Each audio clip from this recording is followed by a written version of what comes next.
to another Golan-Globus theater. To the last. The last for this year. That was supposed to be a scary voice, and it worked out. Worked out. I see the fear in your eyes, Murray. I see the fear. Frightening. This is the last main episode for. This is it for this year. Yeah, for this year. October is over. We're going back to action, and hey, people that I think we've been doing great. We've been knocking it out of the park, Griff, with the downloads for this month. Yeah. So I think we've been picking up some horror people, and I just gotta say, stick around because the best is yet to come. We're just proving we can do it all. Oh yeah. It's shocking. We are amazed. Whenever we look back at the catalog we've already collected, it's like, well, there's nothing left. We have so much more shit planned. Right. It's a Jenga tower that's infinitely growing. You know, Oreos to the moon here with content. It's too much. Even this month, we've done a tippy tap. Today is too much. We've done a tippy tap for every week, haven't we? Almost, yeah. Oh, you know what? We missed one because there's going to be 5. There would have been 5 weeks worth, and we're going to end up with 4 tippy tap episodes this month. Really, 4? Yeah, because already released. Right, I forgot about our award-winning Renegade one we did last week. I forgot about it. Already forgot about it. There's just too much good. Too much. Too much good. You know. Too much. Oh, You're welcome. Speaking of so much good, Murray. Yeah. You know, I got to ask you a serious ass question here. I hate when you do this to me, Griff. Why do you always put me on the spot? Why? I just stop it. People need to hear how the cogs work in Murray's brain. They need fast action questions, but don't worry. I usually rifle a hard one at you, a fastball right at your eyeballs. It's a softball, man. You ready for this? Okay. What is your favorite milkshake? I'm glad you asked me that, Griff. Yeah. But I'm not going to answer that. No comment. Nope. No. You've been asking for every time we leave the fucking studio and walk over to the couch to watch wrestling, you're like, why all the hard questions? You're not going to answer that. No. I'm not. I'm just going to write down chocolate. I'm very upset, Griff. What are you upset You know why? Because I learned this week that there will be no Great Pumpkin Charlie Brown on network TV. Are you fucking serious? Apple bought the Charlie Brown catalog. And now, if you ever want to watch Charlie Brown ever again, you have to buy their shitty streaming service. I am not faking right now. Are you serious? I am not faking now. I am serious. And it's upsetting because this literally, I've literally seen this. This show has been on Halloween literally my whole life. I'm 46 years old. And it's always been there for me every Halloween. Dude, I fucking love that. I grew up watching that every Halloween, too. All the Charlie Brown specials just fucking were amazing. No more. Unless you want to pay fucking Apple. Pay the ghost of Steve Jobs.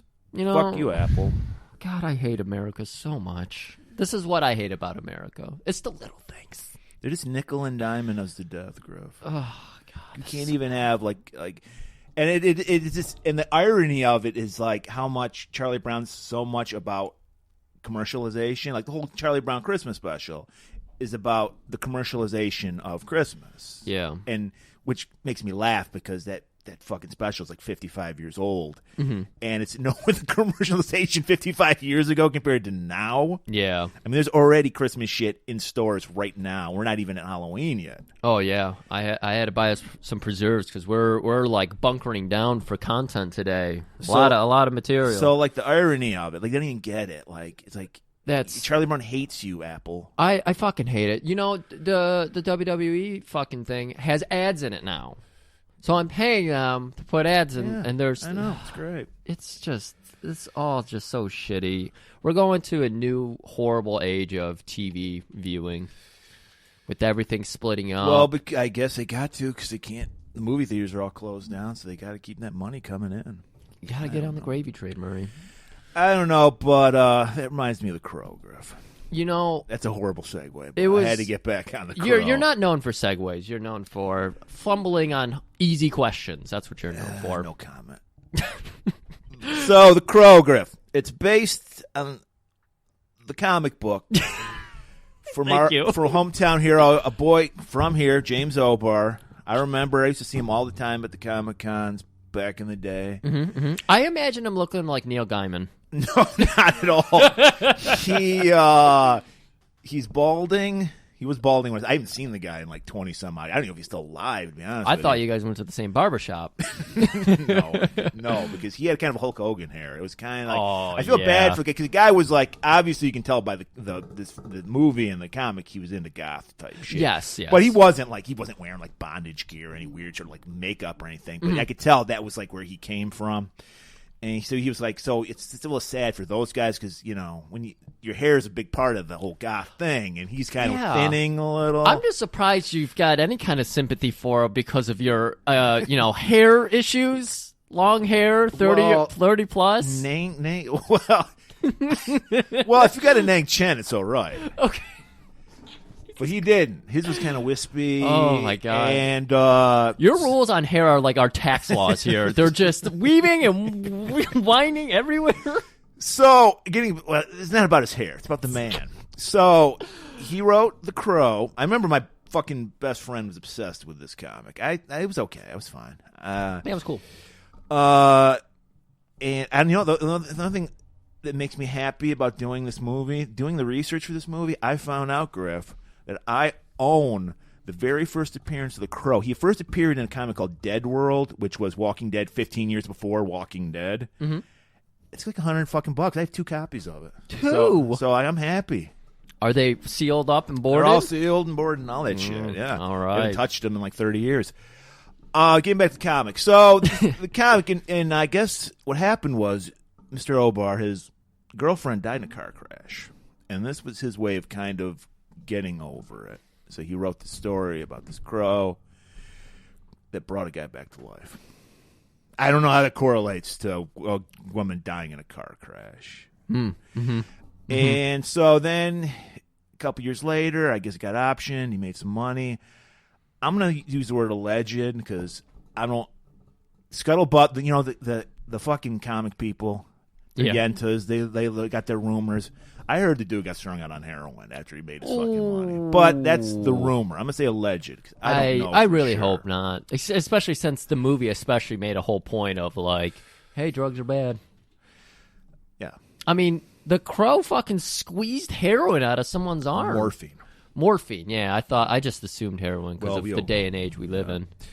Yeah. And but I think he's better now. I think he went through a rough patch. Because I think he was all fucked up because of Brandon Lee dying and all that shit. That's just crazy. Yeah. And I promised a hot take last week on this movie. Did it cool down over the week? No, it's still boiling hot. I think we're gonna get hate mail. Boiling hot. Don't boil your facts. My opinion on this is, my hot take on this is, if Brandon Lee tragically hadn't died, no one would give a fuck about this movie. I definitely wouldn't have made like 3. I think there were 3 or 4 maybe sequels. There was a TV show. I don't think it would have had. Every movie has its cult following. Fuck, for Christ's sake, we love Samurai Cop. All right, everyone has it, but I didn't think it would never be anywhere near as big. Yeah, you see, you're referring to it in the context of growing up with it because I don't think of The Crow. Like, I know of The Crow. I didn't even realize it had sequels. I think you're, projecting that. I've never seen any of them. Well, that's fine. I'm just saying, like, but when you talk about it was huge and had too big of a cult following because of the whole Brandon Lee incident. It wasn't huge, but it wouldn't have been as big as it was. Right. But, yeah, I still think, like, I don't fucking know that. I think because it was huge news when he died because that shit never happens on a movie set. So it was like, and it kind of resembled how his dad died, right? Didn't Bruce die in a weird accident like that too on a set? Well, yeah, he was murdered, much like Brandon Lee because he knew too much. No, I'm not knocking fucking Brandon Lee. He's fine in this movie. I don't think he'd ever be. He didn't have what his dad had. He never would be a big star. Oh no, he didn't have that intensity that his dad had. He's perfectly fine. I'm sure he seems like a very nice person. Last time we talked about him, he was practically measuring the inseam with Dolph Lundgren. But I just don't. He didn't have what I think. I think if he was alive today, he'd probably be making Crow sequels, and he doing would be Comic Cons with thinning hair. He would be in the Comic Cons, and he would be one of those guys that would star in straight to video movies, and then just be the buddy in mainstream movies, which is fine. It's better than what we're doing. Well, Murray, I got to let you know because you gave a fact. I'm going to give a couple facts here. This movie. Punched up by one of our favorites, John DeHart. I heard that rumor. You heard that rumor. I started it, but I heard it. But the interesting thing is, I know for a fact this role was written for John DeHart. Like, really? yeah. That I did not hear. I knew he punched it up because Yeah. they felt like it was getting too dark, and they needed some of that patented DeHart Yeah. humor They that's lighten the mood. They knew back then that to make a good comic movie, you need a little lighthearted fun in there. Well, right. And they did it. It's superhero shit. Yeah. It's got to be fun. And they said, who writes the hottest jokes? And they just happened to be at Vinny's at the time, and the whole restaurant was just in fucking tears because John DeHart he was was in the holding back. court like he usually does. Yup. All the ladies were just laughing, just looking lovingly on him. So when we do some of the reads in this movie today, we're going to use a copy that it only released. We managed to get a copy of the DeHart script. Yeah, it's on Laserdisc, and of course, until Brandon Lee's tragic death, they actually filmed it with John DeHart behind the makeup, and so that's what we're going to be reading. I heard that they did a lot of CGI where they covered John DeHart's face. Mm-hmm. I heard they brought him in. It's weird because they filmed it with John DeHart and then they fired him and then they brought him back to do the pickups for the scenes they didn't have. Because obviously Brandon died. It wasn't that he was fired, it's just with the Brandon dying. He was like, well, you know what I say. This movie's got to get made. Got to get made, and let's give it to the kid. Let's just give it to the kid. Felt bad about it. Well, John DeHart, he's a giver. He just cares. Giver. Well, Murray rambled forever again. So why don't we give some people some of that hot trailer? Trailer. More rambling. All right, people. Here it is. The movie that turned your little sister goth. Brandon Lee in The Crow. Farina! Farina! Farina! Farina! Devil's Night is upon us again. Throw a little party, start a bunch of fires, make a little profit.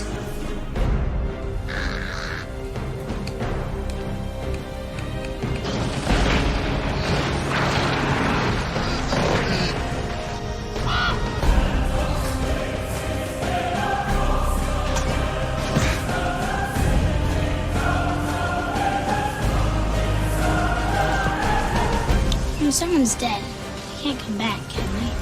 That's what I thought. Are you referring to anyone in particular?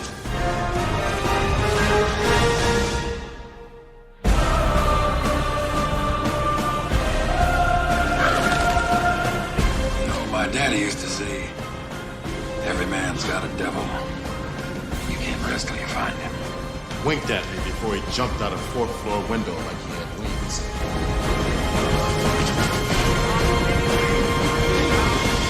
Crow is his link between the land of the living and the realm of the dead. So kill the crow. Caw, bang, I'm dead!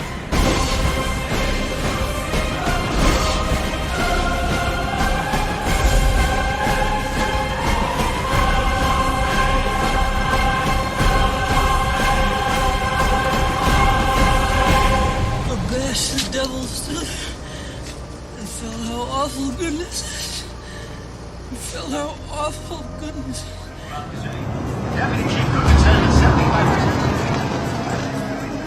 People once believed that when someone dies, a crow carries their soul to the land of the dead. But sometimes, something so bad happens that a terrible sadness is carried with it, and the soul can't rest. Then sometimes, just sometimes, the crow can bring that soul back to put the wrong things right.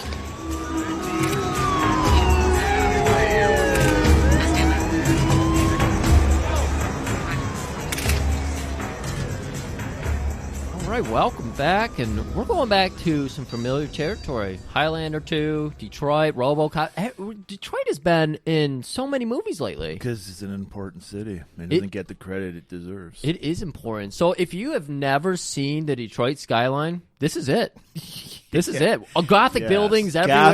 Gothic buildings everywhere. And on Devil's Night, the city is on fire. I mean, we've been building that up all October, and it's just true. Right, It's just true. We don't lie to you. Yeah. Well, we learned that from our buddy Taffy, who grew up in the Midwest, too, that Devil's Night is a Midwest thing, apparently. Yes. She knew what it was. She grew up in Indiana, and she knew what it was. Yeah.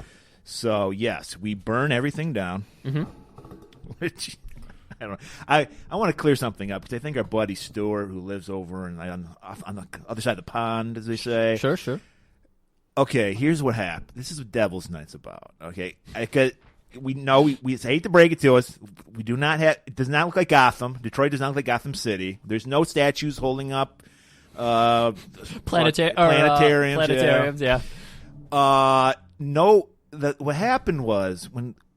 First of all, the whole fucking fire thing, that was very much an 80s, like 90s thing. Like, did anybody set shit on fire on Devil's Night? They didn't do anything on Devil's Night anymore. No. Because when I was a little kid, it was like you threw fucking eggs at a fucking window. Toilet paper, the trees, you're writing soap on the window, like fuck face, you know. And then it got crazy dark in the 80s. But here's the thing. Detroit... No buildings in the downtown area of Detroit were set on fire. What happens is you had the neighborhoods around Detroit, and there was tons of abandoned buildings because after the riots, the white people got scared shitless and took the fuck off. So you had all these abandoned houses. That's what people were setting on fire. Yes.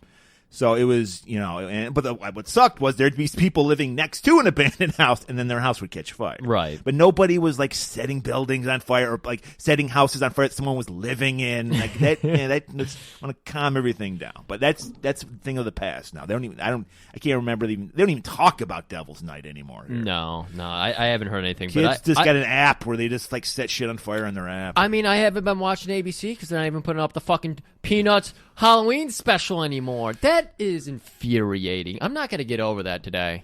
I'm going to be complaining about it all day. Get Apple Plus or whatever, and I guess you can watch it. No, fuck all that. Actually, they gave me Apple Plus when I bought this iPad, and I said, nah, I'm good.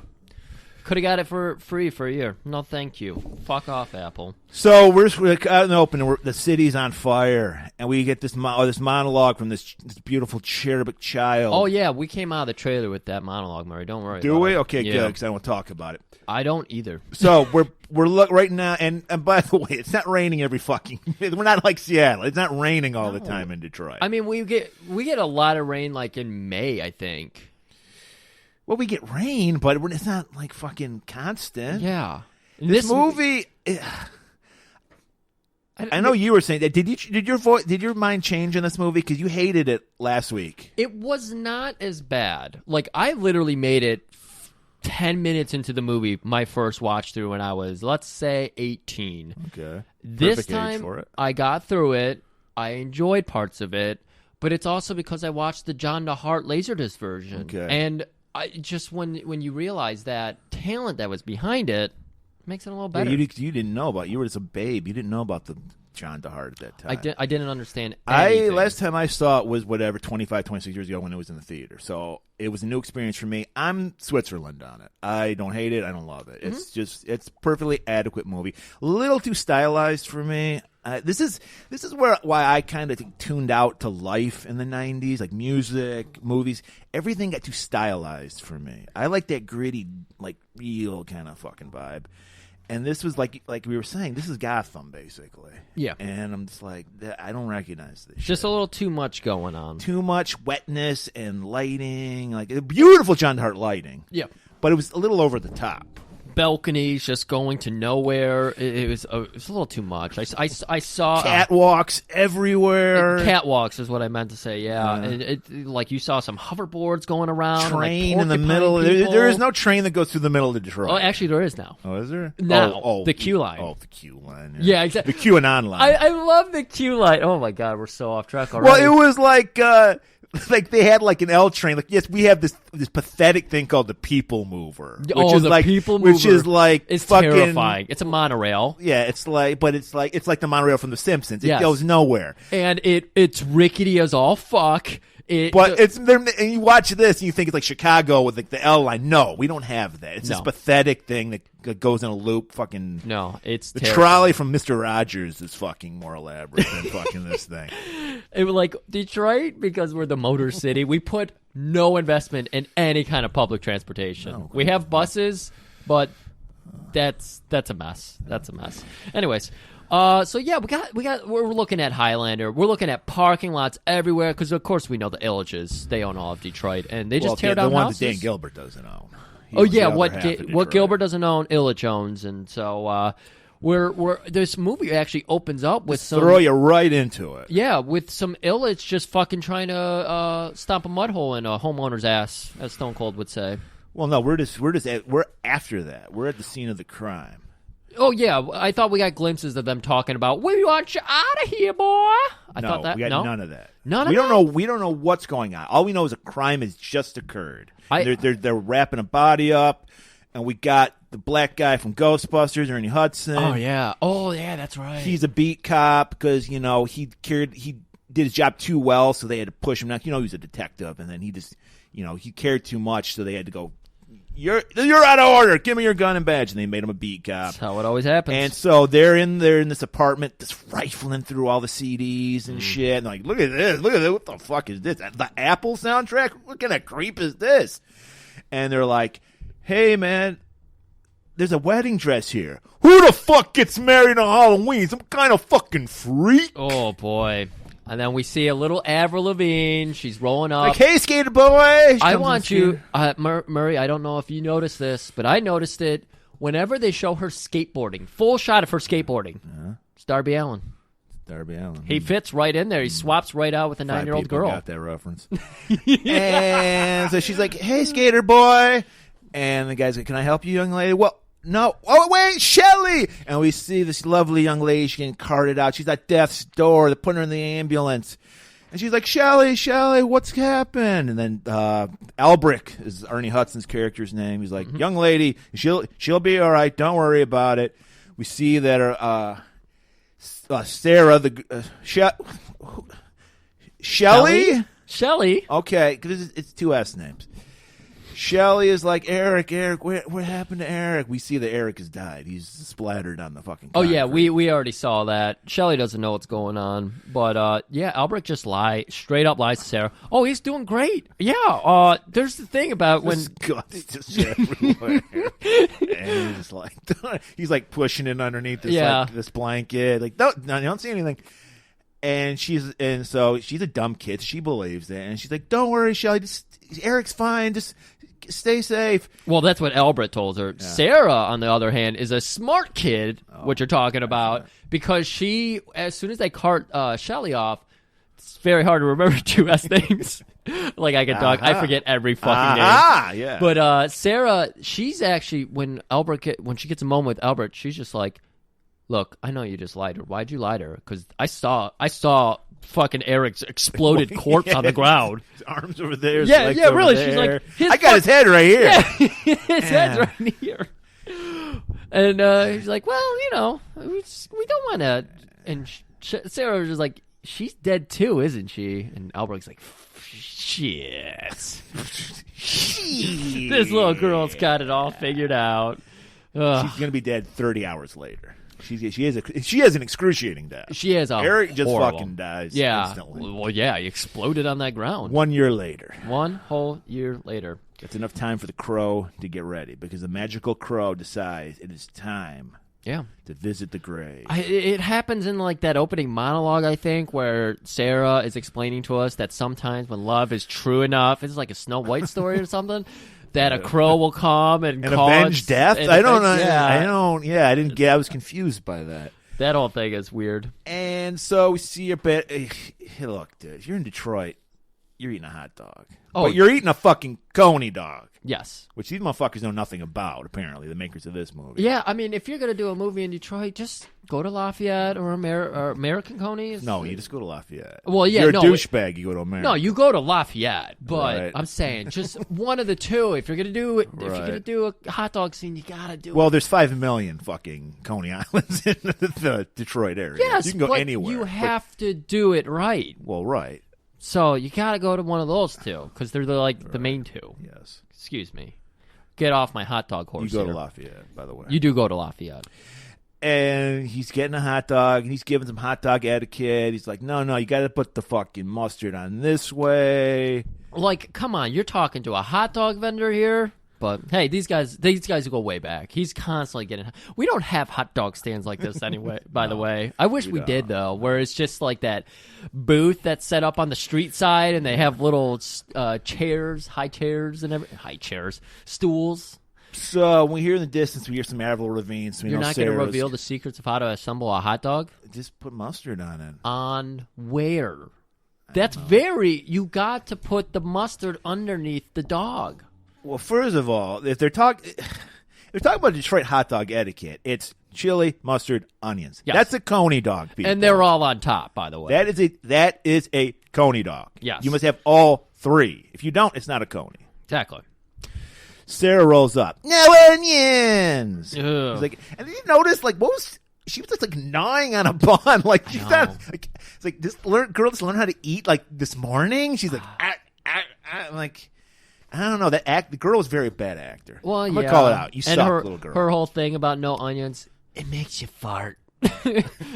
John the Heart joke right there. Makes you fart. I never eat onions after 5 o'clock because the gas. So while they're farting it up at this hot dog stand, Eric, the crow, is just landed on his tombstone, and then he just emerges like fucking. He's ready to attack Linnea Quigley. That's how fucking he emerges. They even have a shot that they like gave him a camera, so when he was like clawing out of the mud, like you're looking up like him, but clearly too much water and mud got on the lens, so they were like, okay, we can't use any more than like 2 frames of that. But he rises from the grave. While that's going on, these fucking gangbang. I want to also mention all the gangs in Detroit, all white.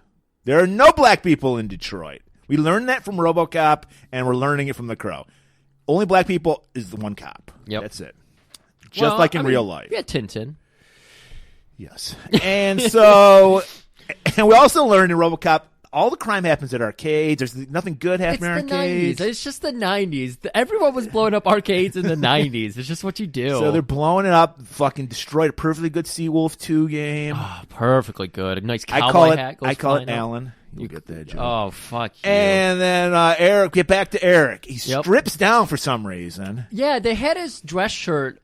Okay, we already talked about he's exploded. His body is in smithereens, and somehow they packed him all up. They did a Frankenstein on him. Yeah, they Frankensteined him. They did a Phantom of the Paradise on him. And they put him in the coffin. He comes out, but his pants, well, maybe he was doing like the whole crisscross, make you want to jump thing, because his clothes were on backwards. You notice that? Dress shirt backwards, jeans backwards. So he strips him off because he's like, this is ridiculous. I look like an idiot. Okay, so he's just stumbling around. He's just back. He's been dead for a year. He doesn't know what's going on. Yeah, exactly. So he's like, this whole new world. So he just follows the crow back to his old apartment. Yeah. And this is where we learn what happened. This is where we learn that the Illages have hired this gang. I forget what they call themselves, the Motor City Madmen or something. Something like that. Yeah. And they are at their door, and they are enforcing the new Illich rule, which is you can't live here anymore because we need a parking lot right there. Yeah, it's called gentrification, Griff. Yes, gentrification. So yeah, they burst in, and we learn that Shelley, she was trying to help these fucking tenants, these squatters, fight for their rights, and they don't like that. So they're like, eviction notice, bitches, and they just fucking attack Shelley immediately. Oh, yeah. Apparently, Eric had a couple too many conies, too much onions, because he was in the toilet. He was on the toilet. He was just like straining.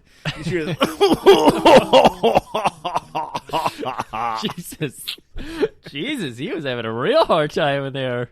Too many onions. He has for extra onions. And so With he's busy. rings. He doesn't know. So his girlfriend's being beaten and raped while he's in the toilet. Oh. Finally finishes. And he's like, he hears the screaming. He's like, did you hit the fucking conies too? Yeah. And he's like, oh, what the fuck? And I think they just immediately just shoot him. Yeah, like they rough him up a little bit because you see they pick up some of his poetry. Yeah. And they're reading that out, and he's like, "You're reading it all wrong. You got to read it like He's this." more upset about that than his girlfriend. He's like it's starting over. You got to say it like that. It doesn't work otherwise. But yeah, they start shooting him because it's just fun. They brought a gun. They're going to use it. You know, Fun Guy loves his gun. Wait, Fun Boy.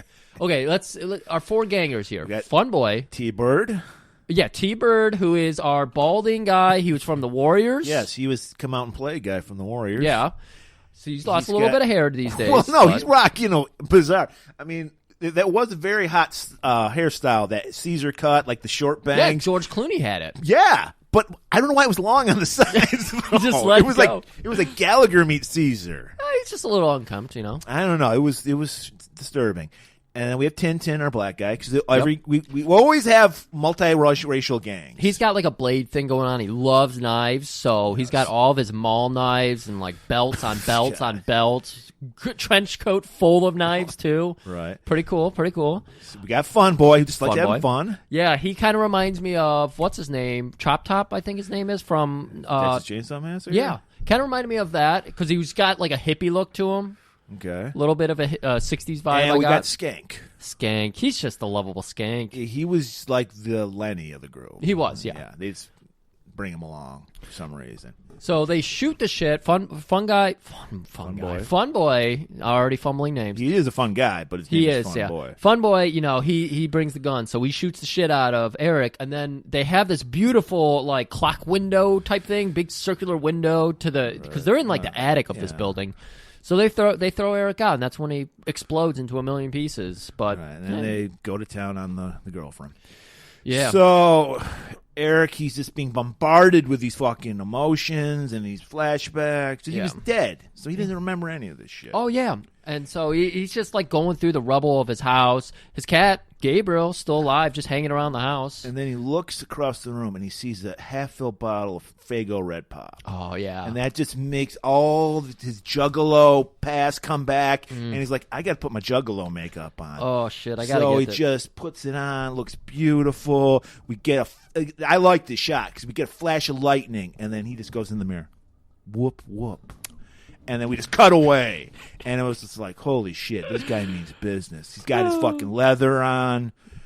And so we go over to Tintin, and he is pawning off some goods because, the boys just go out, they wreak havoc, and they steal shit, and they pawn it off. That's what they do. That's what you do. And he goes to Gideon. So I guess Gideon is their fence. He just asks no questions. He's like, just give me the shit, and I'll pay you. He's happy to get because the goods he's getting for them, he buys them at a nice low price, and then he fucking upsells the shit out of them. Right.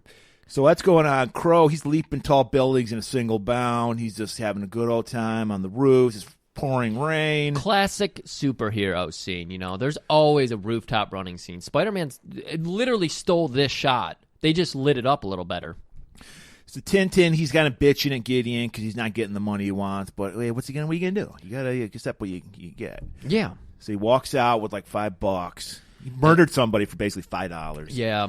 It's a little cold and rainy, so, he sees a nice hobo fire in the alley. Who's the one lighting these hobo fires everywhere? I have no... Devil's Night. Devil's Night! It's not Devil's Night yet. No, it is. Oh, it is? This movie opens and says it's October 30th. I know, but then this is 1 year later. You're right. But it's not exactly 1 year later because we have a couple days go by. You're right. Okay. Because the movie ends on Devil's Night. It does end on Devil. Okay, so it's the 29th.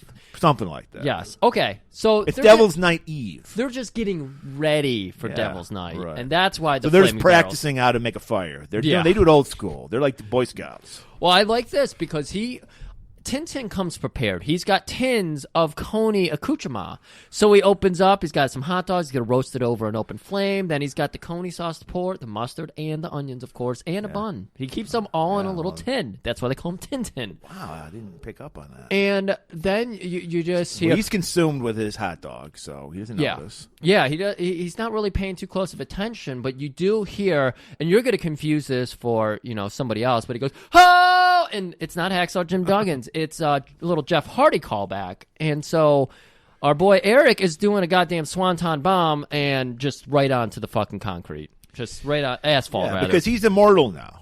Yeah. Thanks to the Crow. How did he figure out he was immortal? What has he done? Because you know why? Because he cut his hand on the window. Remember, he goes. And then it heals. Yeah, that's right. Because he does a pull up on it for reasons, and that's right. That's right. So and then Tintin, he goes, "What the fuck?" Looks back, and then Eric gets up laughing, and he's like, "What's so funny, motherfucker?" I thought right here he said Halloween is tomorrow. He could have. I think this is Devil's Night. I think it is. this is the longest fucking night in the history of nights because a lot of shit happens. We're just getting started. Well, Murray, it's rainy, so it could be 6 o'clock. You know, if it was raining tomorrow and it was 6 o'clock, it'd be dark as shit too. I don't know. Either way, so Crow, he's just walking straight at Tintin, and Tintin's just giving him all kinds of shit. Halloween's tomorrow. What kind of joke is this? And then, whoop whoop whoop. Are we family? He's like, trying. What's the chicken hunting? Is that something they say? Yeah, that is one of their songs. So he says that. Who's going chicken hunting? We going chicken hunting. And and then does he throw the knives? This is where Tintin throws the knives? Yeah, they get into a little bit of an altercation because, well, Eric is upset. Right. He's kind of remembering, you know, like in the last flashback, he saw all 4 of the guys who assaulted them. So he just continues to walk straight at him, takes a couple punches to the face, and then he turns the fight around. And he's beating the shit out of him, and he gets Tintin kind of like pinned for a moment there, and he's like, "Tell me a story. Tell me a story about a man. Well, wait, and a woman." Doesn't Tintin throw some knives at him, and he doesn't he catches it. He goes in a minute here. Okay. So he asked for the story, and then he's paintbrushing Tintin because he's just like beating the shit out of him at this point. And Tintin is just like, "Oh yeah, I remember that bitch. You said her name was Shelley. Fuck, she had a great ass. I enjoyed it. I really did. You did a good job there. I enjoyed it. I enjoyed talking like a real thug. I enjoyed it. It was very pleasant raping your girlfriend. But that alone set Eric off, and he loses his concentration. So TT picks up like a metal rod or something, and beats Crow over the head with it. So he stumbles away, and they get a good like 15 feet apart. And he's like, "You know why they call me Tintin?" And it's like, "Because I got all these knives." And it's like, what? What? Well, he's like, Blade was taken. So, yeah, Blade was taken. So that's when Tintin goes on his whole spiel about nobody ever dodges these knives. That's a knife. Yeah. That's a knife. So this is where the scene. Go ahead, Murray. You really want to talk about this? Because I barely remember. I know he throws one knife. Does he deflect it? He slaps it away. Bitch slaps it away. Yep. Does another one, and then the coup de grace, he throws it right at Crow's forehead, and he goes, catches it with his fucking hands. Straight up, Sho Kosugi couldn't have done it better. Sho Kosugi, I mean, Danielson did it in Karate Kid, but, you know, it was still impressive as fuck. And then fucking Eric bum rushes him, pins him up against like a dumpster, and stabs him in the shoulder with that knife. Yeah. And we cut away to the fucking Sparks Factory. My favorite venue to see music in Detroit. We're not going to be able to go there anymore. They're closed down, too. No. And this is where we meet our main villain, the hench to Mike Ilitch. Oh, yeah. Top Dollar, who's never called Top Dollar throughout the movie. No, it's frustrating whenever, I have to try so hard to find these people on the IMDb. Ugh. I like Top Dollar, though, because for the whole movie, he confused the shit out of me. Because he looks like goddamn James Franco in his Tommy Wiseau disguise. And he's chewing fucking glass. Cause like, and he's got fucking Bai Ling, who last time we saw her, she was stinking up Samurai Cop 2. Oh, gee, she was in there? She plays his lover. They're like, he's like, they just got done fucking. So he's just like, got a cigarette, chilling. Yeah, they got a naked woman behind him on the bed. And she's taking a shower, wiping the stink off herself. You see a little fresh bun in the bed, and then we cut over to her in the shower. You get a couple more buns just roasting there. They got a mini little Tango and Cash shower. There's 5 heads all running. Top Dollar loves Nightmare Before Christmas, and he's showing off his new snow globe he got of Nightmare Before Christmas. He's staring at him. My dad got me this. I'm like, my dad got me this. I don't know what he's like Southern accent for some reason. I was going for old man Highlander, and you went to old man Southerner. That's what he's doing. I didn't notice that. And then she's like, "Oh, isn't that so great?" She sounds like Melania for some reason. Yeah. How's our friend doing here? I think we broke her, honey. Yeah, they roll her over so we can get a nice boob shot. And then we see this dead woman. And she's like, I like her eyes. And then she pulls out, she's got this crazy curved knives. I guess Tintin gave it to her. And she's like, I guess she pops eyes out. That's her thing. Well, she's a witch, we learn, I think. What? Because she does spells with the fucking eyes. That's what she was doing? She was burning them on like a altar and all this shit. And there's huge plumes of fire or smoke coming out of them. They're like, oh, breathe it in. This shit's getting me fucking high. Cut back to Gideon's pawn shop. Eric, he got some leads from Tintin. I guess stabbing people, you can get some info. And he walks in.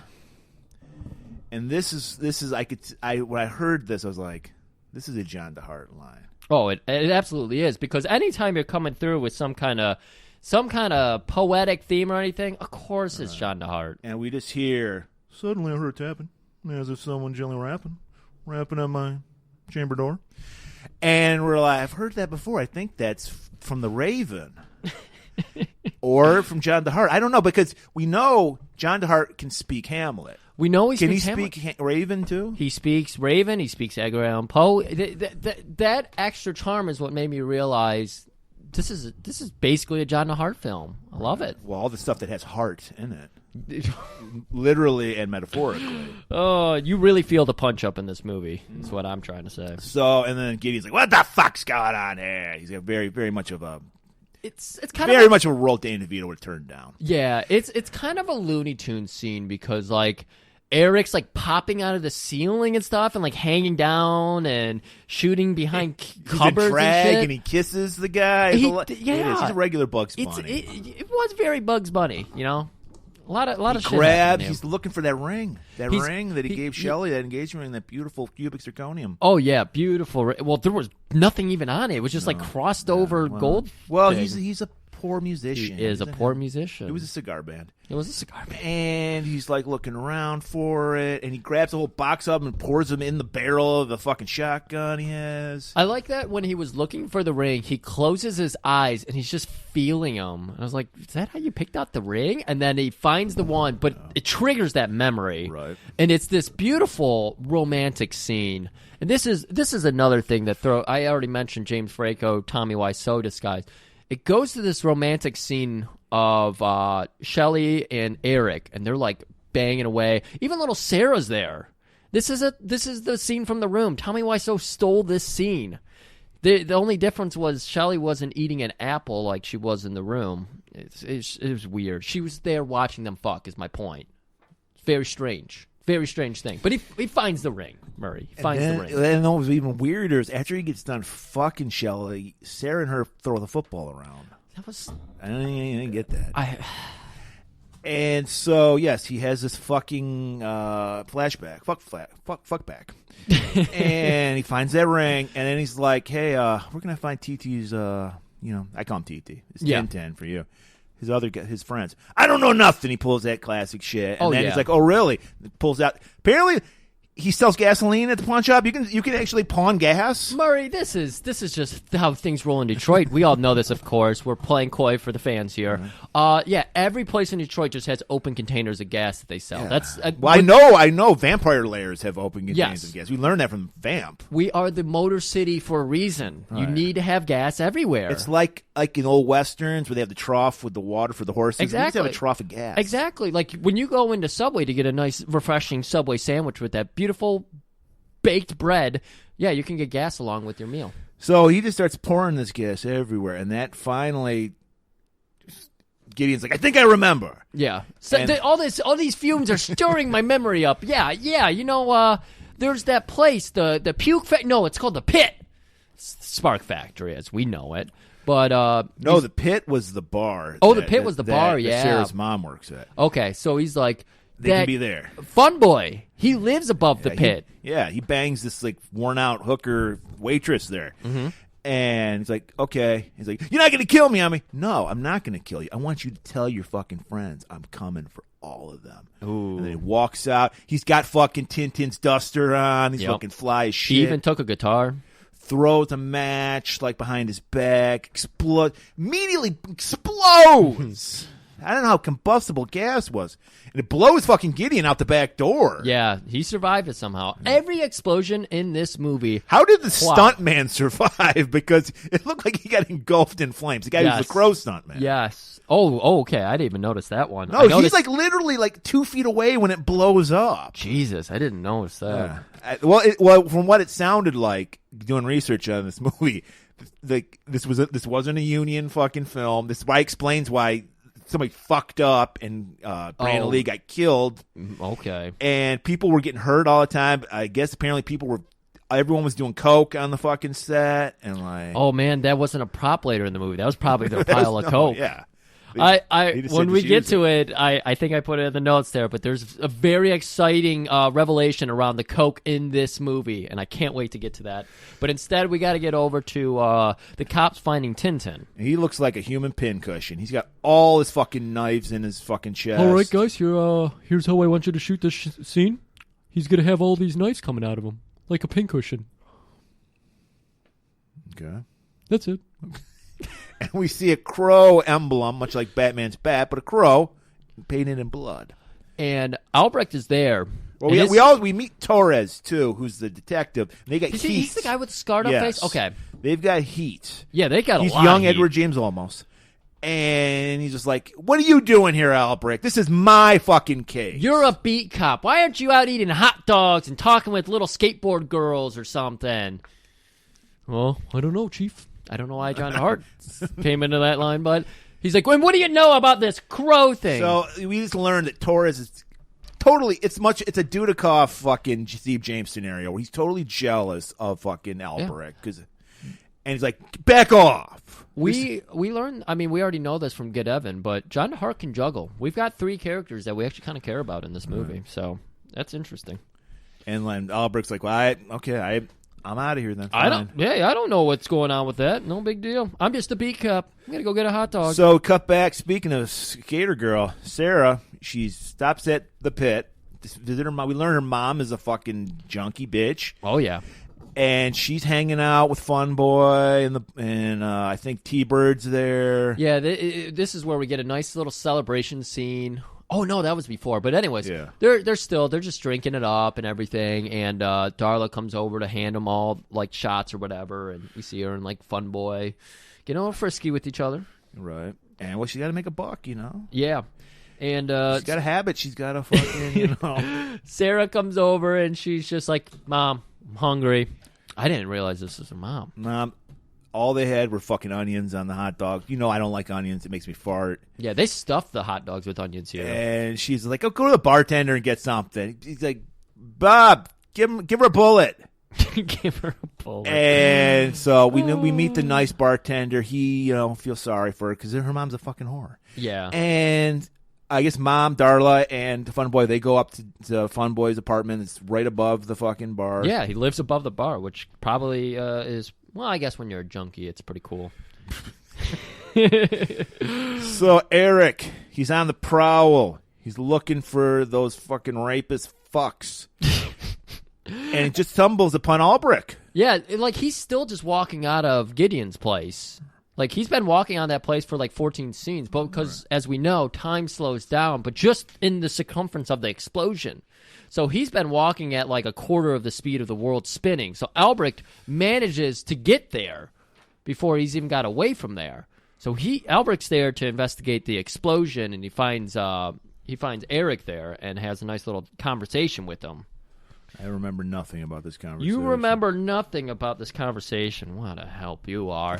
So he's like, "Hey man, you got to stop." And Eric does a nice John Hart joke. "Don't you mean freeze?" Well. All right.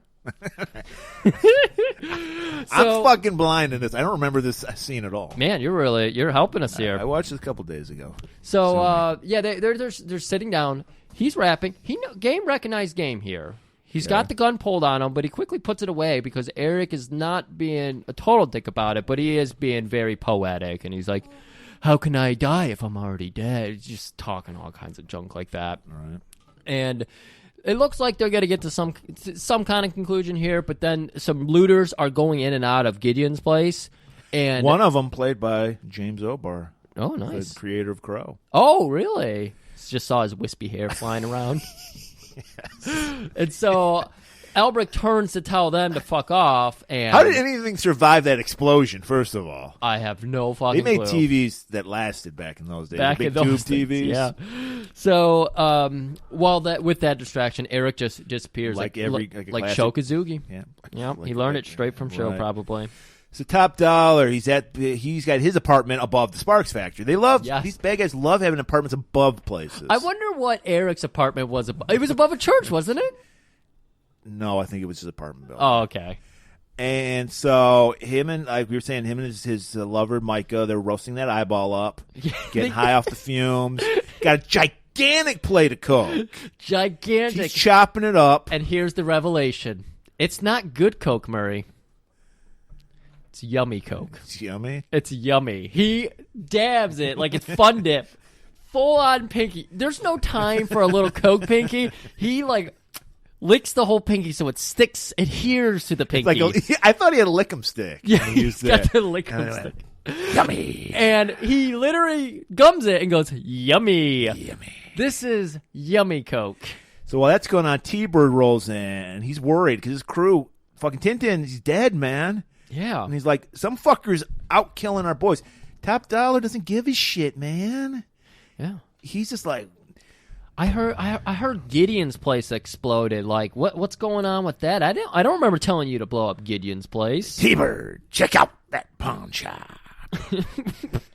He's like, what? I don't know this voice at all. He's like, whatever you say, boss. Back on the street, it's Eric.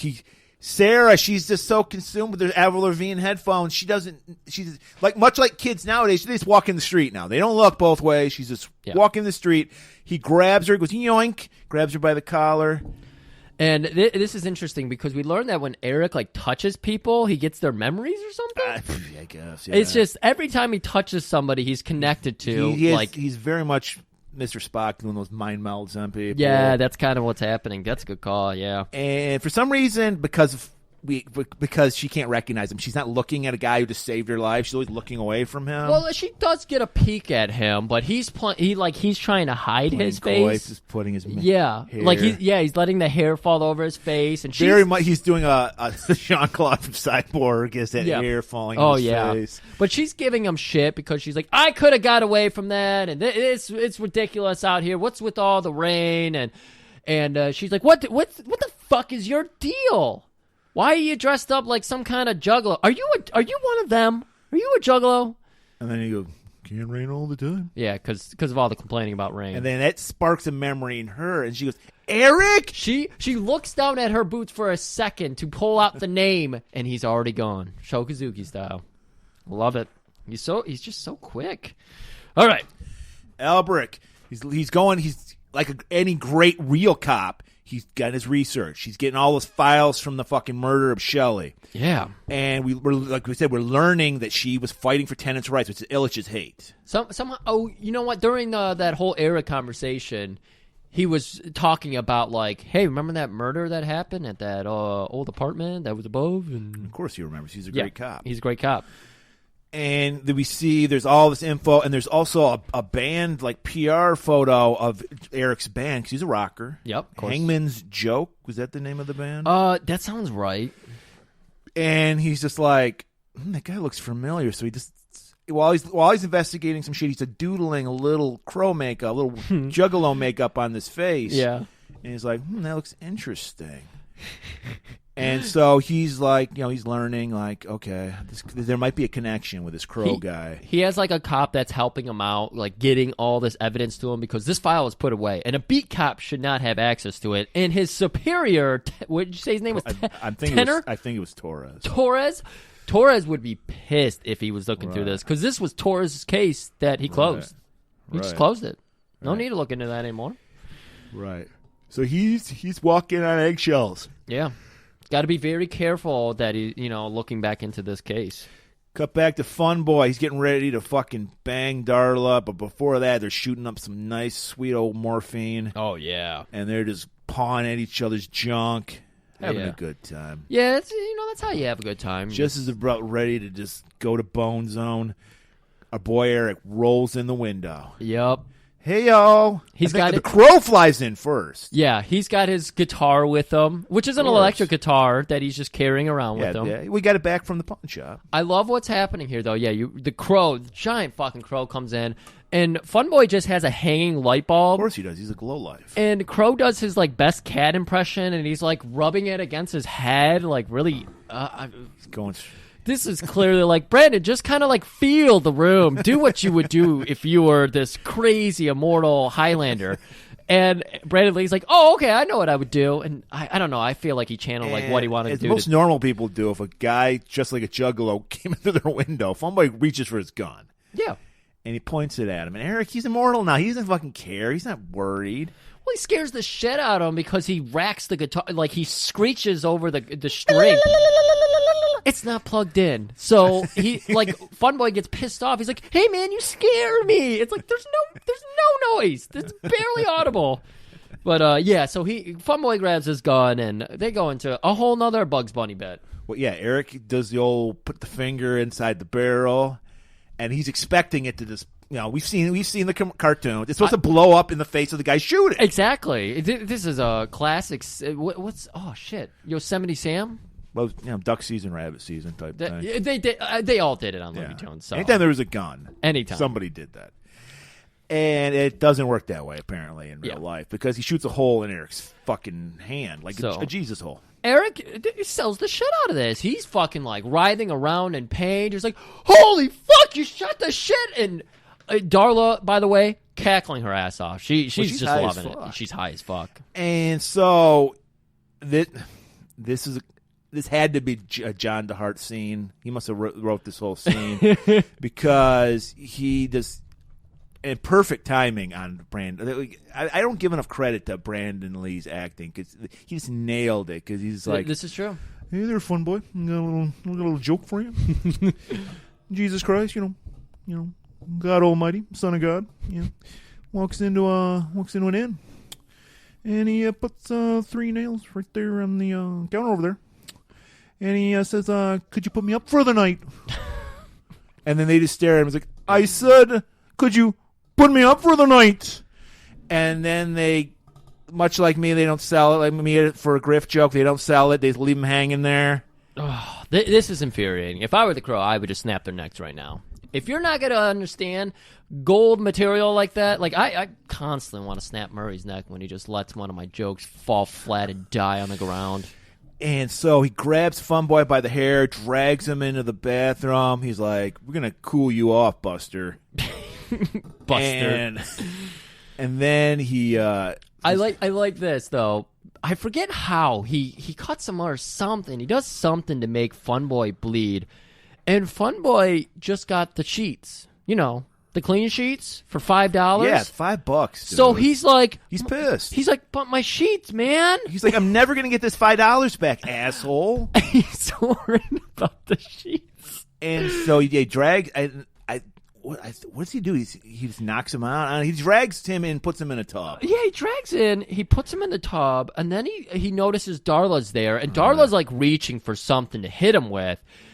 Crow grabs Darla, and he grabs her by the arm she likes to shoot up in. There's all the track marks and all the needle, injection points. Well, he looks at her and goes, "You're a bad mom." Yeah. And that hits her fucking hard. It hits her so hard. And then he just grabs a fucking... Out of the trench coat, he pulls a fucking gallon of orange juice and some candy bars.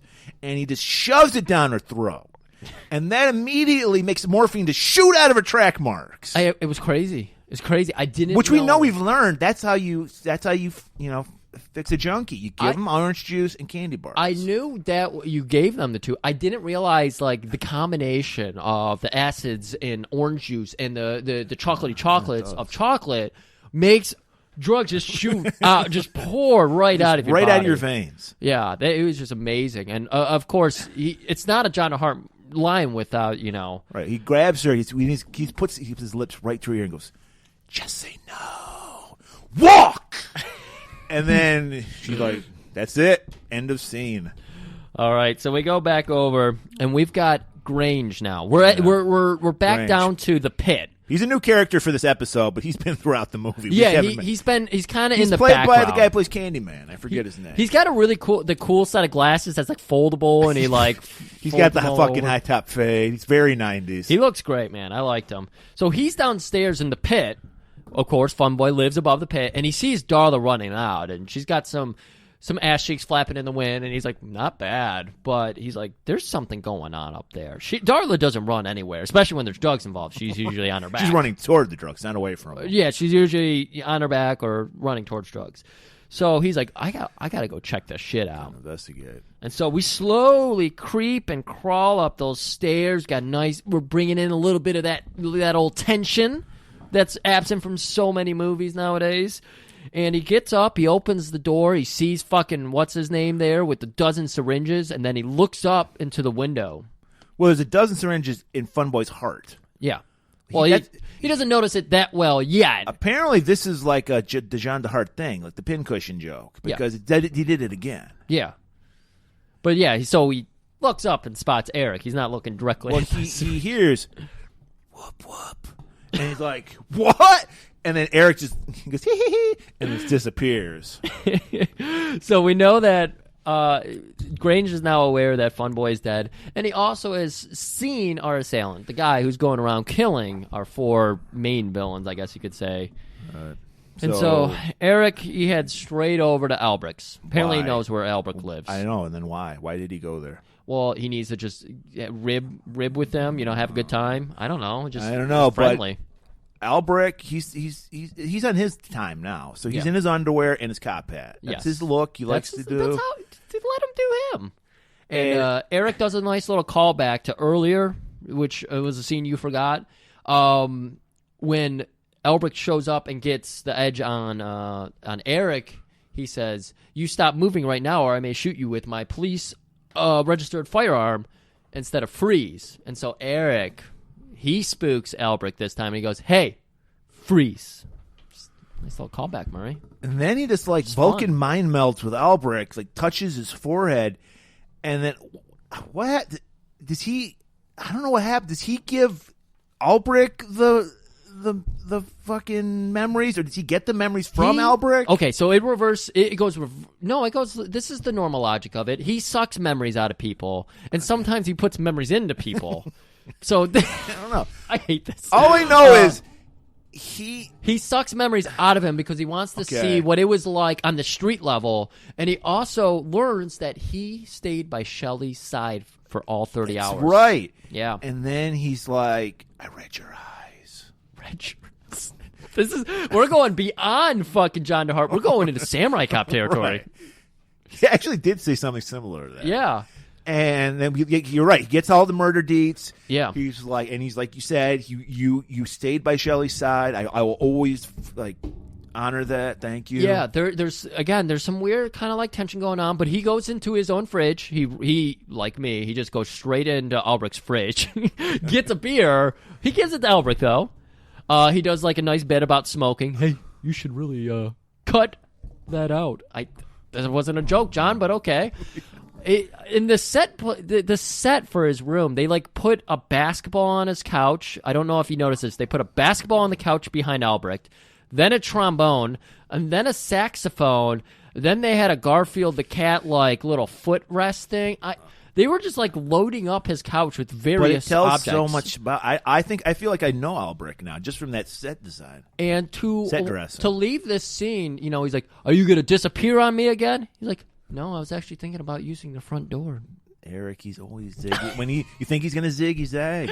Oh, goodness gracious! So Top Dollar, Grange goes back to Top Dollar. That's the boss. He's like, "Boss, Fun Boy, he's dead." Top Dollar doesn't fucking give a fuck about his goons at all. He's just like, "Yeah, what else?" Well, they're just one crew of many to him, right? So he's just sending them out to do shit. It's no big deal. Right. That's his arson crew. Yeah.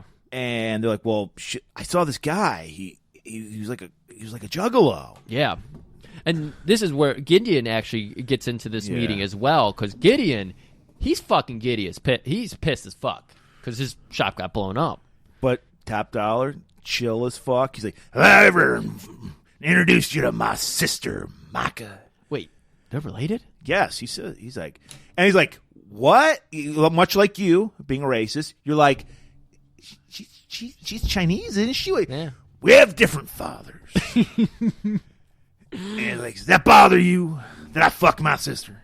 Well, my half sister? Gotta tell you. Why am I doing this I accent? think Gideon's like, hey, whatever floats your boat, babe. I don't kink shame. He's like, so then, fucking Top Dollar goes over. He's got this Highlander vault with all these rapiers and swords. He's like, I got this one from a Scottishman who's from. Wait, what is the deal with? What's his name's character? Sean Connery's character. He's a Scotsman, but he's Spanish. But no, he's an Egyptian originally who went to Spain and has a Scottish accent. Yes, there we go. Oh, He's like, this is a Torhanzo sword here. You ever seen one of these? nice. And he's like, was waving it in front of Gideon's face. Gideon, he doesn't realize what deep water he's in. He's just like talking shit. Gideon is still just like in fucking Top Dollar's face. Like, you're gonna open my shop back up. You're gonna get me my roll in of goon, dirty fucking product and everything.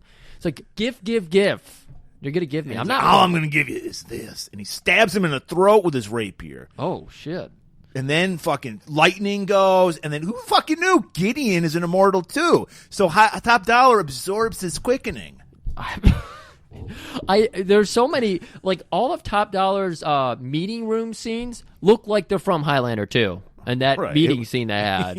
Yes. It's interesting. It's very interesting. So it cut to Eric. He's playing some sweet, smooth jazz on the fucking rooftop. Oh, it's so good. He's just dun, dun, dun, dun, dun, dun, dun, dun, dun. He's playing on a guitar. Yeah, some Mangione tunes on a guitar. I love it. Sarah gets home. We're just cruising crow vision throughout the sky. We see Eric playing. We learned as soon as Eric was dead, Sarah's like, dibs on the fucking vinyl. Yeah, of course. So she's got all of Eric's old vinyl in the milk crate, yeah. and she's looking through it, pulls out the fucking rare Hangman's Joke. That's the band name, yep. And she's like, I heard if you play this backwards, you can hear a crow. Yeah. So she puts it on. Starts playing it backwards. Sure as it can be. We hear that crow. Caw. Caw. Wait, it actually is a fucking crow. There was a crow in the window. Either way, so we got Skank and T-Bird, the two rapists that are left alive, T-Bird and Skank. And you know what? Their two friends have died and brutally murdered. To that effect. Yeah, like T-Bird. The last time we saw T-Bird, he was fucking worried as fuck about it. Now he's like, hey, live and let live, dude. So, every day above ground's a good day. That's right. The whole philosophy of John Hart is everywhere in this movie, and especially in T-Bird and Skank here. So they're getting ready to go out for a night of debauchery, lighting fires, all that kind of shit. Because it may or may not be. It may or may not be Devil's Night. We haven't figured it out. We learned they're the arson crew. That's their job. Yeah. For Top Dollar is to burn buildings down in Detroit. Even though later on, in like a scene or two here, Top Dollar is like, I'm done with Devil's Night. It's too. Well, no, I just love how this is like a very important plot point that no one seems to care about. That they're doing this for a reason. Like they just slightly touch on it. Like nobody seems to care that they're fucking like they're burning down these buildings for a reason. Oh right, and they don't really. It's just like, yeah. By the way, this is why we killed those people. Okay. And I think they should have just elaborated a little bit more, because it does just seem like harmless fun, but that's the point of Devil's Night. I mean, if you're going to put a movie on Devil's Night, that's why you do it, just for harmless. So Skank goes in for some lotto tickets and some condoms and some Cheetos. You gotta get Cheetos. T-Bird looked like he was driving fucking the Interceptor. He's got the big fucking engine out of the hood and shit. Got T-Bird, of course. That's why they call him T-Bird. Yep. Skank, of course, is taking forever in there because he's got his system with his lottery tickets. He's like, I want 5 of those scratch-ups. Oh, I fucking hate when I get my... I'm trying to get some gas, and there's some fucking douchebag in front of me that's got a system where it's like, I need 3 of those. No, on the left. That. Yes. 3. Fuck you lottery fucks. I love this because I've been in there. I've been there. You it's too funny. Shit. Too funny. So, yeah, Skank's in there fucking trying to enact his whole system, and everyone, huge queue behind him. Excuse me. And so T-Bird is like revving up his car. He's just having a good old time when our old boy Eric, just very nice, very John Hart lighting in here, because you just see that little juggalo makeup peer over the shoulder from the back seat And I think he had a gun on him. He was just like, let's go for a drive. Hey, pal, why don't we go for a drive?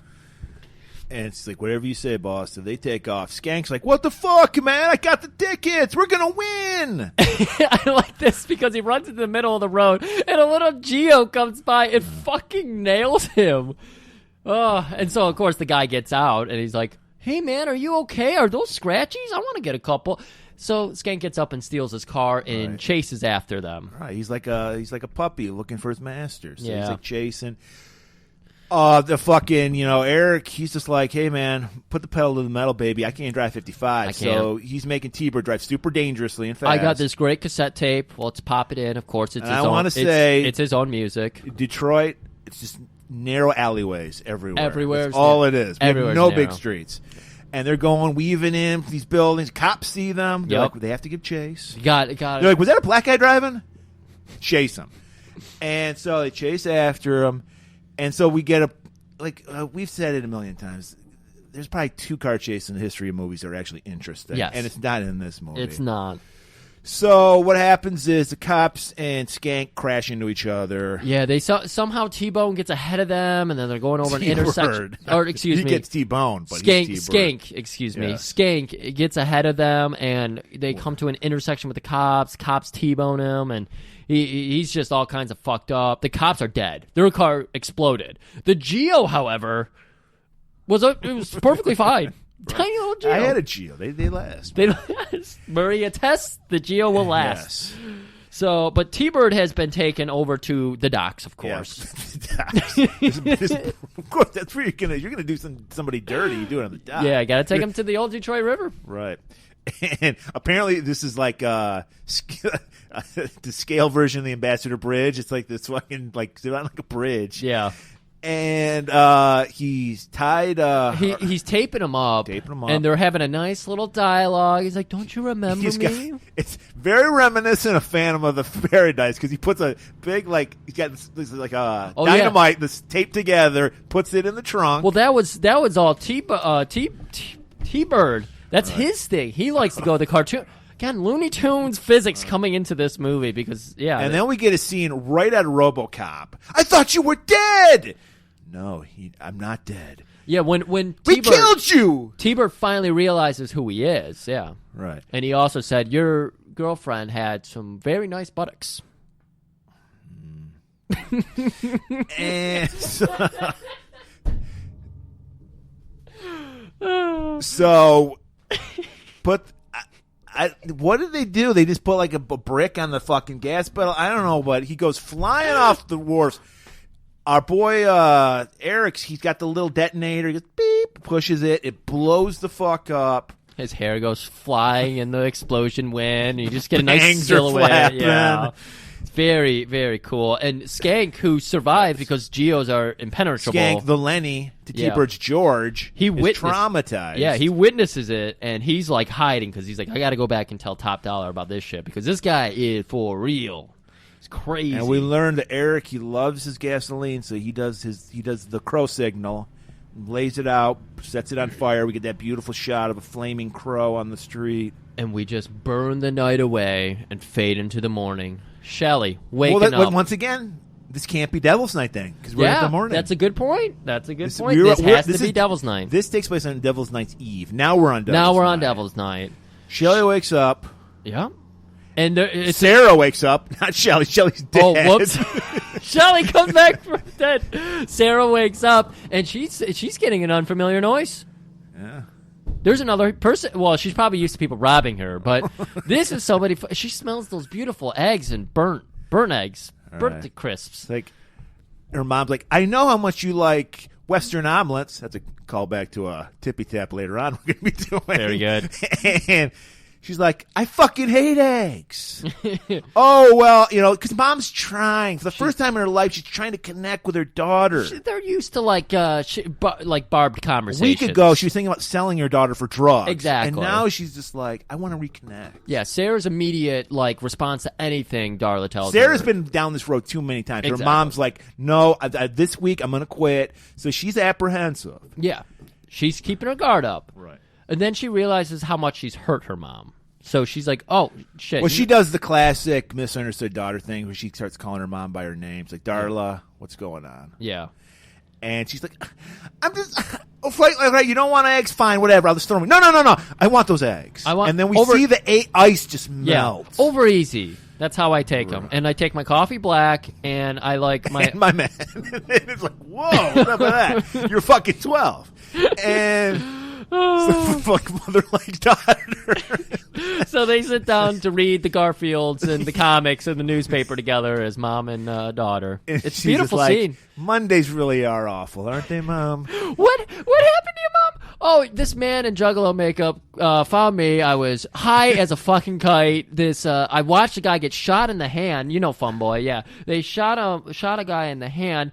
By this man who was like a cat man. He was like pawing and playing with a light bulb. And then he gave me this magical orange juice, and all was right in the world. And I noticed that the fridge is just full of orange juice and chocolate bars now. I don't know if you noticed that. That might have been on the Laserdisc. So she's like, Mom, if I knew we had orange juice and chocolate bars, that's my favorite breakfast. Yeah, I just like... And then they hug each other. That's how Sarah stays clean. She just fucking mouths out on those. So Sarah, she's just like, cut to her. She goes back to Eric's place. She's like, maybe there's some more shit that he left. She's fueled up. She's like, I'm ready to steal everything now. Right. Like she's got the fucking huge trash bag, loot bag now. She's like looking like the Grand. She's got this giant fucking sack. And she's even going to steal Eric's cat. You figure the cat gone feral. It hasn't had a fucking owner in a year, but it's fucking just chilling. It's still just chilling there, and the ashen remains. Call back to fucking Garfield. Ask for some lasagna. Yeah. And she's just like, she notices there's these burnt photographs like in the fireplace. Yeah, fresh burnt Freshly photographs. burnt. Yeah. She can tell because she rubbed it between her fingers. She hangs out with Albrecht a lot. He probably takes her around to murder scenes and shit. It's just like, hey, have you ever seen a dead body? Right there. And then I guess Eric, he's kind of like lurking in the shadows. Yeah, she can sense him though. And Gabriel gave him away. Gabriel, like she smelled that fart. Gabriel. Yeah, the cat Gabriel. She smelled that fart. She's like, that's a fresh lasagna fart. Like someone's feeding this cat. It's not an onion fart. It's not an onion fart. Like Sarah's got a thing for farts. She's straight out of Polyester or whatever that John Waters movie is. And She's like, Eric! And then they run, they hug each other, and it's sweet. It is really sweet. But no, it's not sweet. Our buddy Albert getting chewed out by Torres. And he's like, look, isn't it bad enough I put you... I don't know where... He's not even a captain. He's just a detective. And he's like, you're suspended. Yeah. It's like, you have no power to do that. What the fuck are you talking about? Yeah, he's just got the... I guess they couldn't afford another actor. They were trying to get the captain from Samurai Cop. Of course. But he wasn't available. So he's like, Torres, you're going to have to do double duty. You're playing the captain and a detective. So he's just like, gun and badge, mister. Yep. Gun and badge. And you know when Albrecht gets fired or any kind of contentious moment in his life, he's just like, fuck, I need a hot dog. So he heads over to Lafayette's.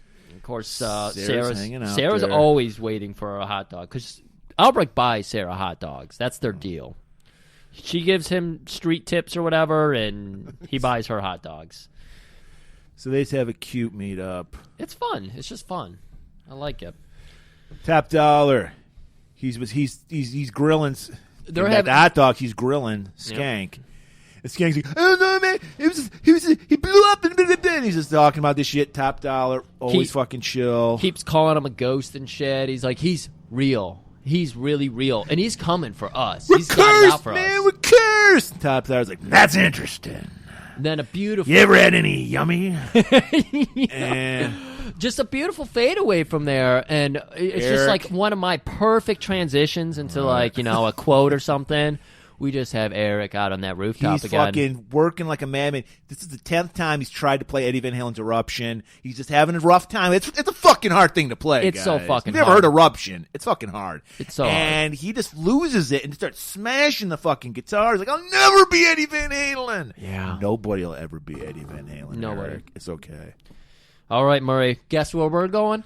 Fucking Sparks Factory. My favorite venue. Time for another show. I love it. The thing about the Sparks Factory that I need to mention, we see the first show that they're doing, and they have the band playing there, and then above them, they literally have people with the welder's masks on, welding shit above them. Yeah. There is sparks flying everywhere. That's why it's called the Sparks. This is like when Trump talks about how he brought factories back to Detroit.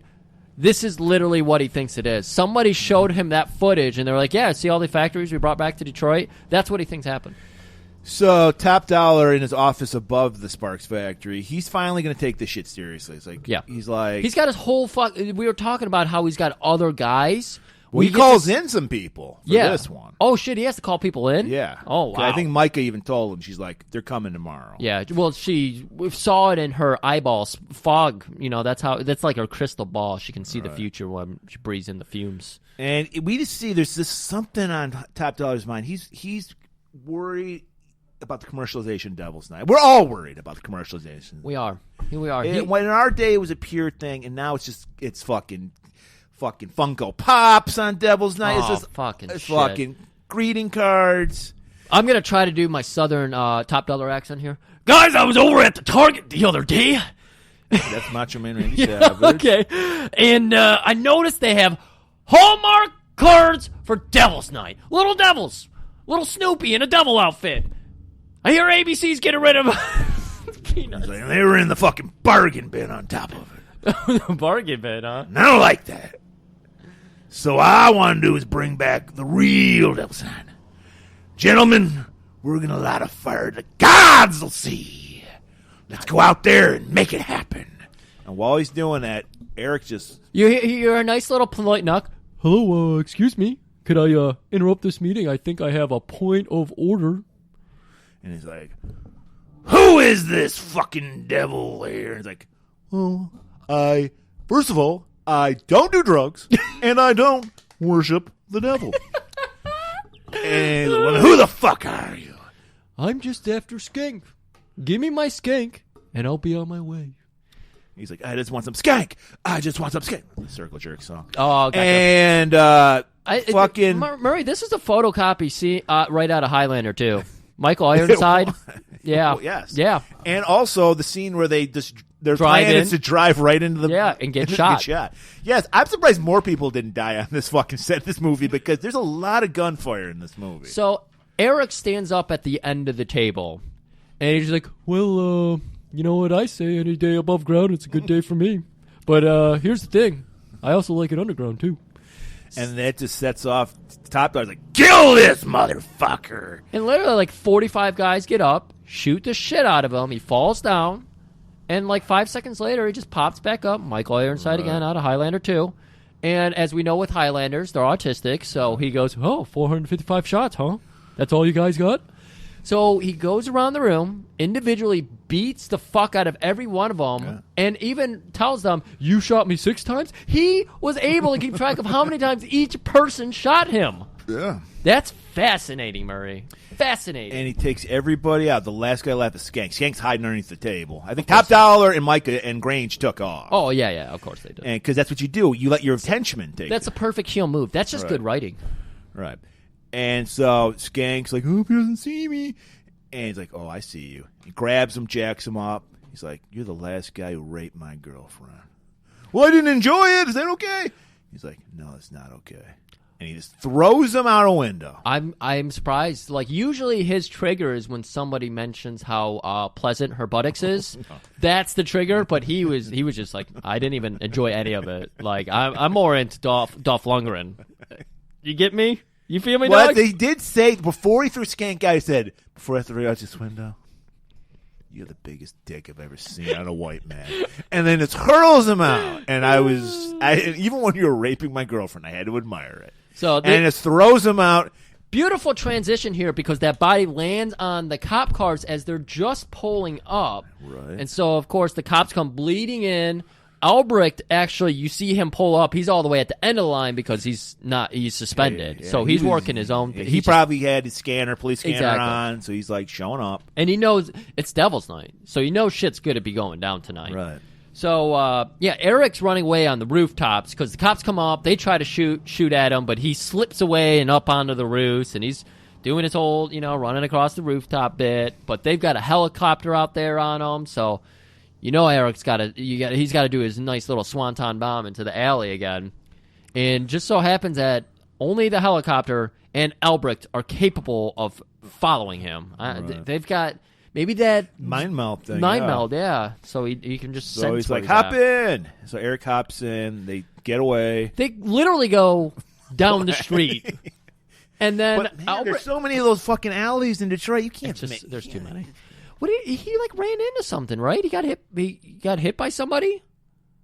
Albrecht just pulls over. I think he's like, I think we lost him. Oh, okay. And then he looks over, and then Eric's gone. Yeah, he went down to like adjust the radio. He's like, I don't like this Moloch guy. Too much devil for me. And yeah, he was just gone. And he's like, I knew he was gonna do that. And he got blood on my fucking leather seat. Dude, there was so much blood on that. Yeah. Well, he was shot 465 times. 465 times, of course. So Top Dollar and Grange and Micah, they're having a powwow. They're like, how can we stop this fucking crow guy? And Grange is like, well, did you notice there's always a crow every time he shows up? Yeah. Maybe if we kill the crow, we destroy the man.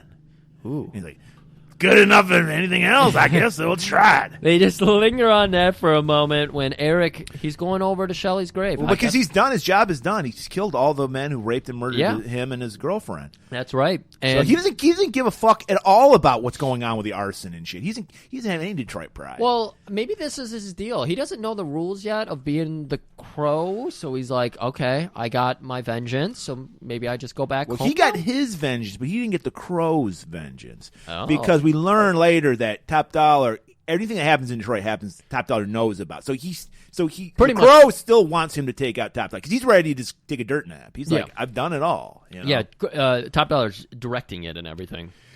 But, so he's just kind of like, all right, time to go to sleep. Yep.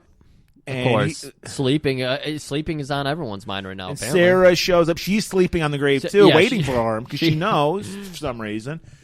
And he's just like, Sarah, it's time for me to go. I've done my job. I want you to have this ring that I gave the love of my life. Yeah.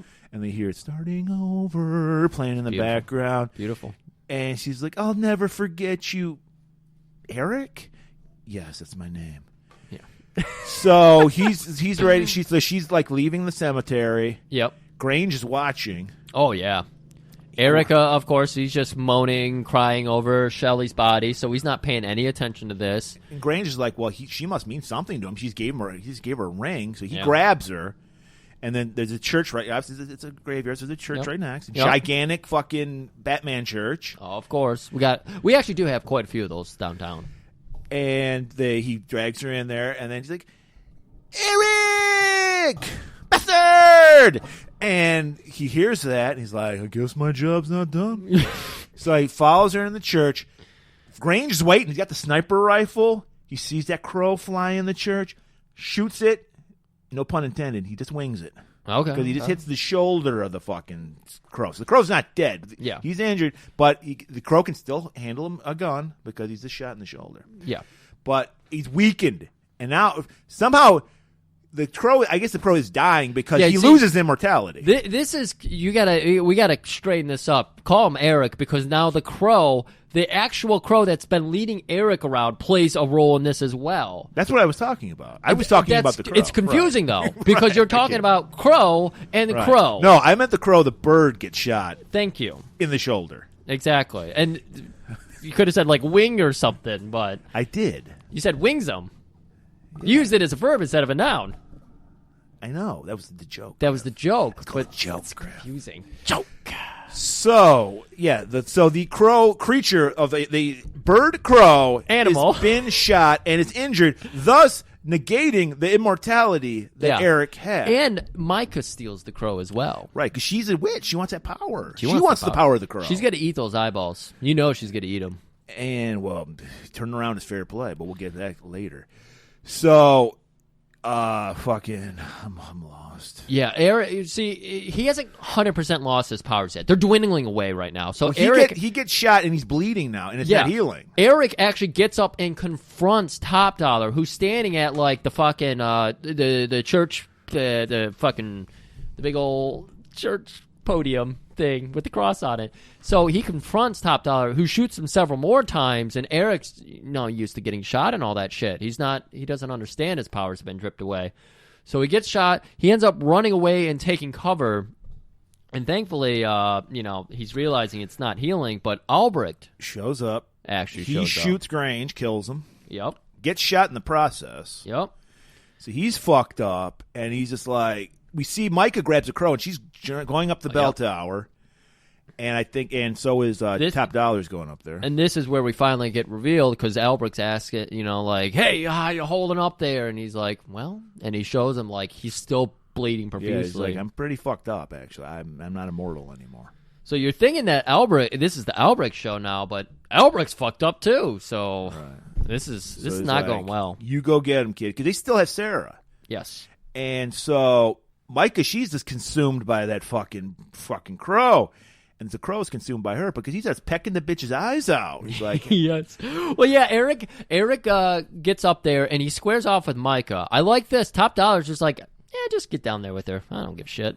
So, like, Top Dollar goes up to the roofs with Sarah, dug up the corpse, goes up to the roof with Sarah, and Grange dead at this point. So we just have Micah's sitting at that bell tower waiting for Eric to get up there, and they're, like, squaring off. And, the crow just starts fucking pecking her. One eye deserves another. Wait. Yeah. One eye for an eye. Eye for an eye. Eye for an eye. Tooth. Beak for a beak. Beak for a beak. Mm. Yeah, and then I think she just falls off the staircase. Yeah, she just falls down. So we're the standoff. Top of they're on the roof now of the church. It's like it's like a fucking Gotham church. It's 5 million stories high. Oh yeah. It's raining profusely as always. Raining profusely. And fucking Top Dollar just hurls Sarah away. She slides down the roof. She's hanging, clinging by the shingles. Yeah. She's like, Eric! Eric's just not going to bother with her because there's bigger fish to fry at the moment. He recognizes. Well, this is where Top Dollar lets know nothing in Detroit happens until I say so. Yeah. So it's my fault you got killed. They're having one of those fights where it's like, hey, let's explain some of the plot of the movie, like the background of the movie, while we fight. Right. And so Top Dollar, of course, came with the sword. He's got a cool sword with him. I don't think it was his rapier from earlier. I don't remember what kind of sword. Rapier. Okay.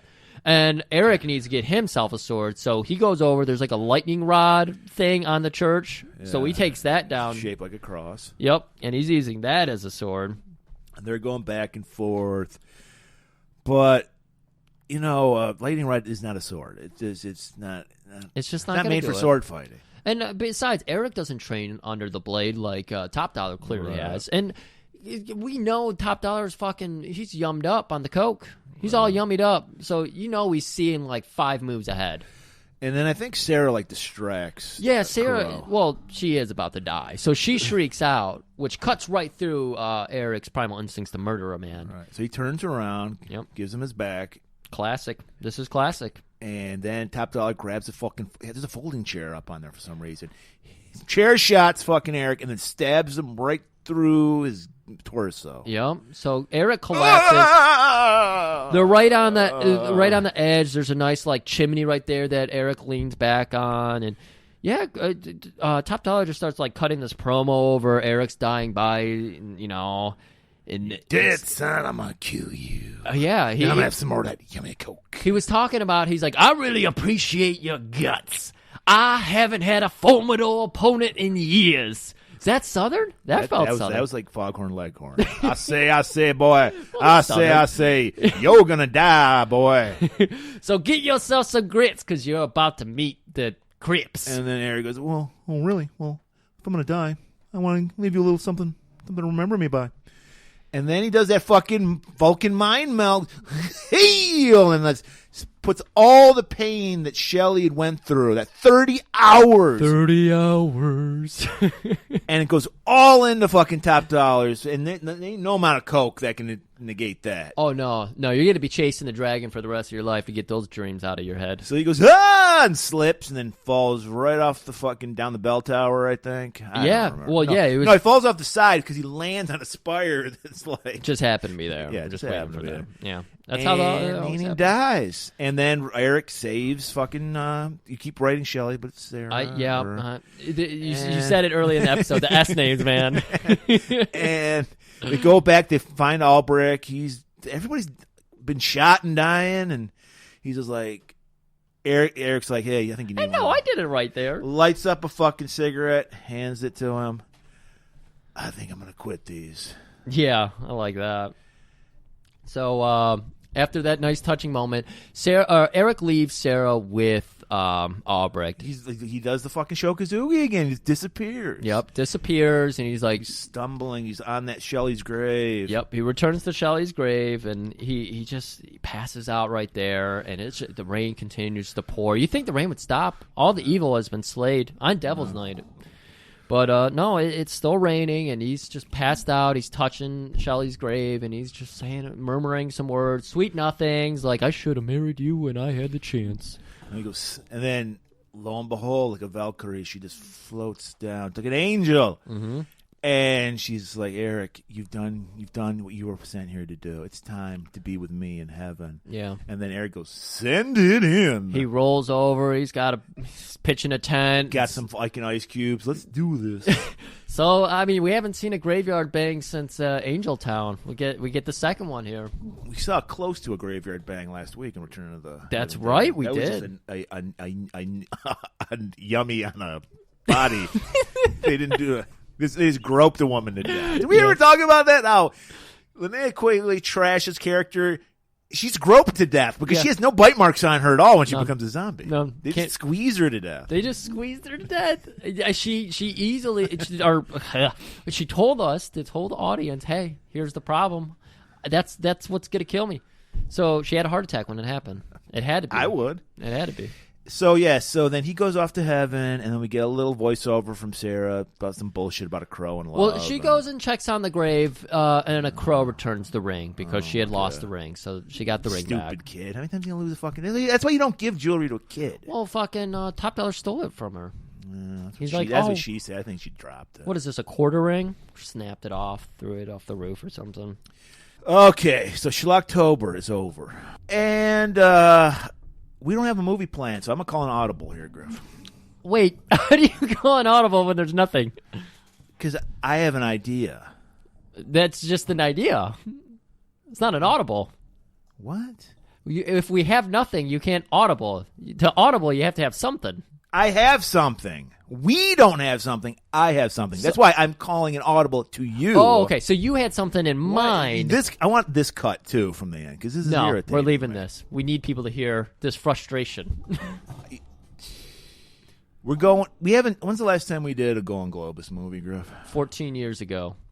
Like in our first year of this podcast. That's going to change because we got to go back. It's been too long. We've had this theory, and I think we've been proven right, that Michael Dudikoff is nothing without Steve James. Yes, this is 100%. And we're going to prove it next week because we're going to finally do the final movie of the American Ninja Saga. Oh my God. Which Steve James is not in. And Dudikoff's only in it for a cup of coffee. I forget who the guy is remember the guy who replaced Dudikoff for the third one? I don't. No. We're going to do American Ninja 4, the end of the saga, the movie that killed the American Ninja series, because when Steve James was in it, they're like, why are we doing this? Yeah. So that'll be, we're returning to action next week. And by the way, Thanksgiving's coming up, so we're going to be doing our usual thing where we're going to let you guys decide what our Thanksgiving episode is. So pay attention to our Twitter, because when I put it up, you guys can. It's the usual thing. You're going to give us suggestions. We're going to pick the top 4. We're going to do a poll, and you're going to pick our Thanksgiving episode. So remember that too. Pay attention to our social media that day, because Lord knows we don't. And we'll see you next week for American Ninja 4. Keep it warm.